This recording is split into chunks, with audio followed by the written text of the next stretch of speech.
In case the video title wasn't completely clear, this is a painting sketch in monochrome. And I hope that didn't make me sound like a smartass. I was just trying to keep it casual. This is another page in my painting sketchbook.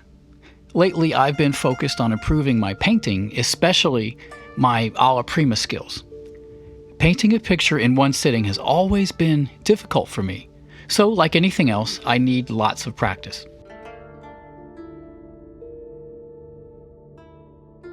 Over the past 2 years, I've been working diligently sketching in my other sketchbook with an ink pen. Now, there are reasons I like to use ink when I sketch, but I won't go over those in this video. The point is that in that time, my drawing skills have improved tremendously. I want the same for my painting. So I've been hitting the painting sketchbook. If you want to improve, a sketchbook, though not the only way to improve, is, I believe, the most efficient way. If you want to draw, then draw. If you want to paint, then throw some gesso on some paper and paint.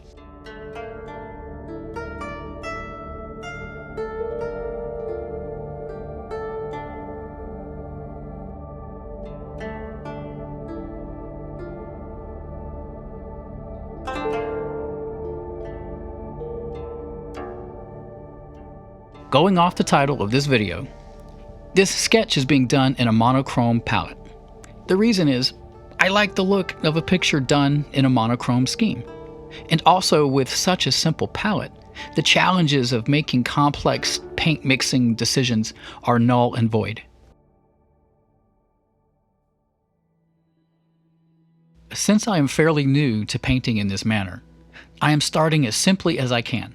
By using only 2 paints to create my painting, I can focus on building the image with lights and darks. Limiting my palette so much frees me up to focus on just one aspect of the painting process, building the image. Now, I mixed a little bit of alizarin crimson into my black mixture just for some interest, but the point is, I'm only using 2 piles of paint to paint with.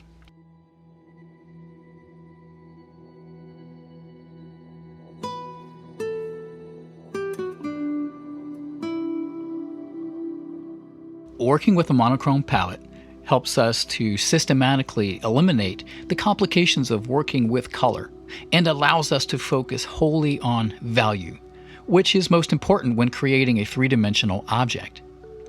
The idea is that as we get more comfortable with the 2 paints and get better at using them, we'll add a 3rd paint and then a 4th and so on until eventually we're painting with our full palette. By that time, we should be quite adept at and familiar with all the paints on our palette.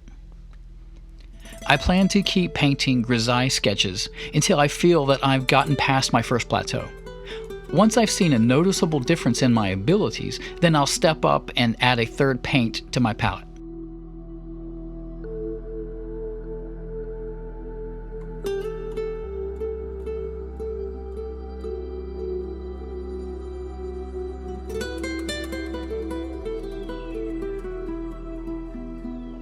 The first thing when painting a realistic object, especially a human face, is the proportions.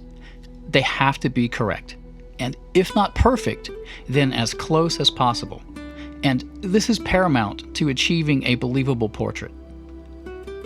That's why it can be beneficial to start with a drawing before adding the paint. Now, I am interested in creating my paintings in a particular way, and that is why I didn't do a drawing first. But there's certainly nothing wrong with it if you want to. Whatever helps you to achieve your goals. After all, there's no cheating in art.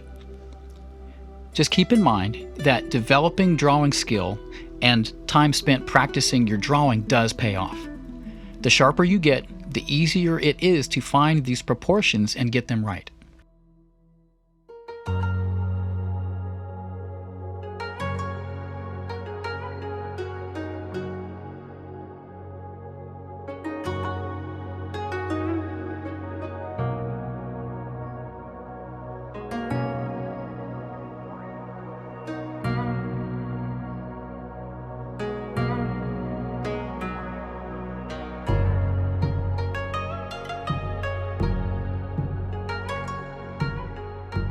Though I am considering this time on the painting as practice, I'm not concerned with making it a finished, refined piece. I am still concerned with expressing myself in an artistic manner. I practice with the paint, of course, but also practice following my intuition. I let my brain make the technical decisions, but allow my intuition to make the artistic ones.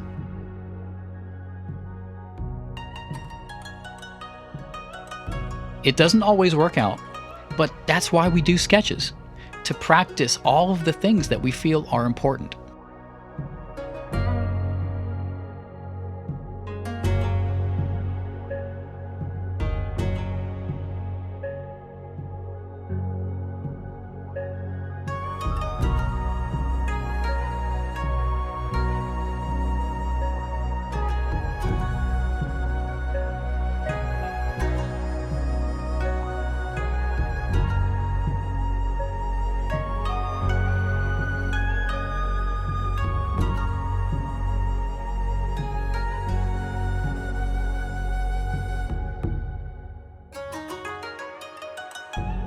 I hope you find time to draw and paint and keep shaping yourself into the artist that you want to be.